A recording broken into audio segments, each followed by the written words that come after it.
بسم اللہ الرحمن الرحیم۔ شروع کرتا ہوں رب ذوالجلال کے نام سے جو شہرک سے بھی زیادہ قریب ہے۔ السلام علیکم ناظرین اکرام، پھر سے آپ کو دل کی گہرائیوں سے المعز ٹی وی میں خوش آمدید کہتا ہوں۔ صدام بن مرداس نے اپنے والد سے روایت کی ہے کہ میں نے ایک اونچی جگہ پر 3 قبریں دیکھی، ان میں ایک پر یہ شعر لکھا تھا کہ زندگی سے وہ شخص کیا لذت حاصل کر سکتا ہے جو یہ جانتا ہو کہ خداوند اس سے ضرور باز پرست کرے گا اور اس سے بندوں کے ساتھ کی جانے والی ناانصافیوں کا بدلہ لے گا، اور جو بھلائی اس نے کی اس کی جزا دے گا۔ دوسری قبر پر لکھا تھا، کیا لذت پائے گا وہ جو یقین رکھتا ہو اس بات پر کہ اس پر موت اچانک ہی آ جائے گی، اس کی ساری بڑائی اور ملک چھین لے گی اور اس گھر میں ملائے گی جس کا وہ مستحق ہے۔ تیسری قبر پر لکھا تھا، کیسے مزے لوٹے گا وہ جس کا رخ ایسی منزل کی طرف ہے جس پر اترانا جوانوں کو بوڑھا کر دیتا ہے، جو چہرے کے نقشوں کو بہت جلدی مٹا دیتا ہے اور جس کے جوڑ بوسیدہ ہو جائیں گے۔ یہ تینوں قبر ایک صف میں کوہان کی شکل میں بنی ہوئی تھی۔ راوی کہتا ہے کہ میں ایک بوڑھے کے پاس جا کر بیٹھ گیا اور اس سے کہا کہ میں نے تمہاری بستی پر ایک عجیب بات دیکھی۔ اس نے کہا، کیا دیکھا؟ میں نے واقعہ بیان کیا۔ اس بوڑھے شخص نے کہا کہ ان کا قصہ ان سے زیادہ تعجب انگیز ہے جو تم نے ان کی قبروں پر دیکھا۔ میں نے کہا، سناؤ۔ اس نے کہا کہ یہ 3 بھائی تھے، ان میں ایک بڑا عہدیدار تھا جو بادشاہ کے ساتھ رہتا تھا اور شہر اور لشکروں کے انتظام پر مامور تھا۔ دوسرا ایک مالدار تاجر تھا، وہ بھی بادشاہ کے خاص لوگوں میں سے تھا۔ تیسرا ایک عبادت گزار شخص تھا جو عبادت کے لیے اپنے آپ کو فارغ کیے ہوئے تھا۔ اسی عبادت گزار کی موت قریب آئی تو اس کے بھائی اس کے پاس جمع ہو گئے۔ یہ دونوں اپنے عابد بھائی کے پاس آئے۔ جب اس کا آخری وقت تھا، دونوں نے اس عابد سے کہا کہ کچھ وصیت کر لو۔ اس نے کہا، اللہ کی قسم، میرا کوئی مال نہیں کہ میں کچھ وصیت کروں، نہ میرا کسی پر قرض ہے جس کے لینے کی وصیت کروں، اور میں نے دنیا میں کوئی چیز نہیں چھوڑی جس کے لوٹانے کا اندیشہ ہو۔ عہدیدار بھائی نے کہا، اے میرے بھائی، یہ میرا مال تیرے سامنے ہے، اس میں جو چاہو کہو اور جو دل میں چاہے وصیت کرو۔ اس نے رخ پھیر دیا۔ تاجر بھائی نے کہا، میرے بھائی، تجھے میری کمائی اور کثرت و دولت کا پتہ ہے، شاید تیرے دل میں کسی بھلائی کا ارمان رہ گیا ہو جس کو مال خرچ کیے بغیر حاصل نہیں کیا جا سکتا۔ یہ میرا مال ہے، اس میں جو چاہو حکم کرو، اس کو پورا کروں گا۔ وہ ان دونوں کی طرف متوجہ ہوا اور کہا کہ مجھے تمہارے مال کی کوئی ضرورت نہیں، لیکن میں صرف ایک اقرار تم سے لیتا ہوں جس میں تم وعدہ خلافی نہ کرنا۔ انہوں نے کہا، وہ کیا ہے؟ اس نے کہا، جب میں مر جاؤں تو مجھے غسل دو اور کفن پہنا کر ایک اونچی زمین میں دفن کر دو، اور میری قبر پر یہ لکھ دینا کہ زندگی سے وہ شخص کیا مزے لے سکتا ہے جو یہ جانتا ہو خداوند اس سے باز پرست کرے گا اور اس سے بندوں کے ساتھ ناانصافیوں کا بدلہ لے گا اور نیکیوں کی جزا دے گا۔ جب یہ کام کرو تو روزانہ میری قبر پر آیا کرنا، شاید تمہیں نصیحت نصیب ہو۔ انہوں نے اس کی موت کے بعد ایسا ہی کیا، اور اس کا عہدیدار بھائی اپنے لشکر کے ساتھ قبر پر آتا اور اتر کر ان شعروں کو پڑھتا اور روتا۔ جب تیسرا دن ہوا تو لشکر کے ساتھ آیا اور اتر کر رونے لگا۔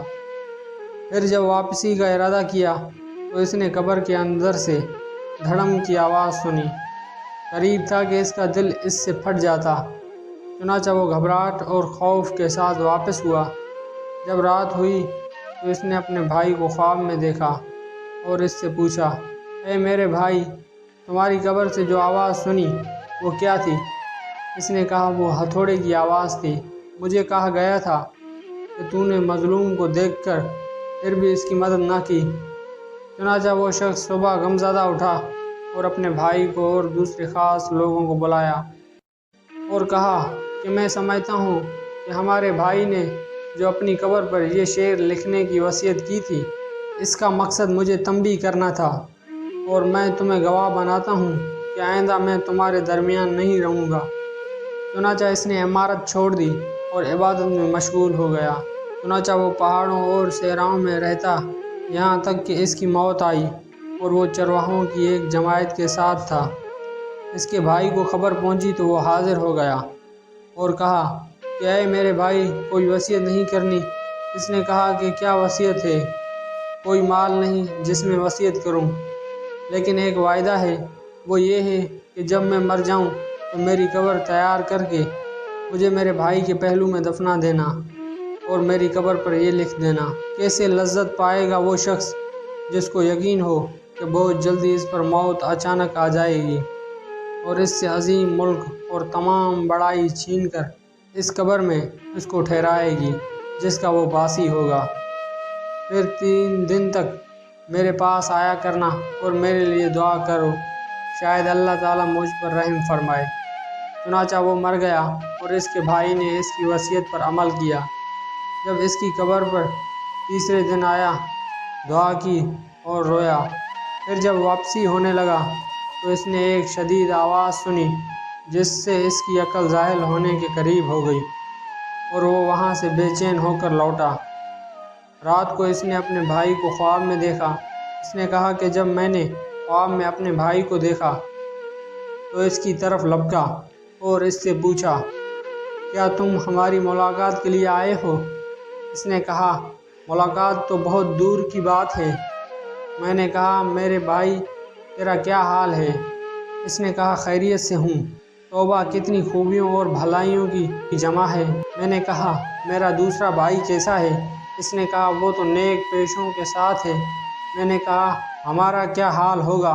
اس نے کہا، جس نے دنیا و آخرت کے لیے جو کچھ کیا وہ دیکھ لے گا، بس تم اپنی مالداری کو فقیری سے پہلے غنیمت سمجھو۔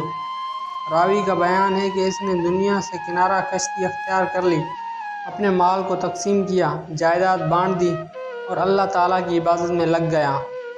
اس کا ایک بیٹا بڑا ہو کر ایک خوبصورت اور باکمال نوجوان بنا اور تجارت شروع کی، یہاں تک کہ تجارت میں ایک اہم مقام حاصل کیا۔ اس کے باپ کی موت قریب آئی تو اس نے اپنے باپ سے کہا کہ ابا جان وصیت نہیں کرتے؟ اس نے کہا، اے میرے بیٹے، تیرے باپ کا کوئی مال ہی نہیں جس میں وصیت کرے، لیکن میں تجھ سے ایک وعدہ لیتا ہوں کہ جب میں مر جاؤں تو مجھے اپنے چچاؤں کے ساتھ دفنا دینا اور میری قبر پر یہ لکھ دینا: کیسے مزے لے سکے گا زندگی سے وہ جس کا رخ ایسی قبر کی طرف ہو جس کی گھاٹ نوجوانوں کو بوڑھا کر دیتی ہے اور چہرے کا رنگ اڑا دیتی ہے، اور جلدی جلدی جسم اور جوڑوں کو بوسیدہ کر دیتی ہے۔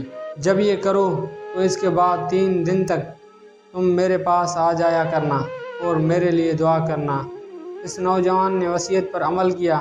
جب تیسرا دن ہوا تو اس نے ایک آواز سنی جس سے اس کی جلد سکڑ گئی اور رنگ اڑ گیا اور بخار چڑھ گیا اور واپسی گھر آ گیا۔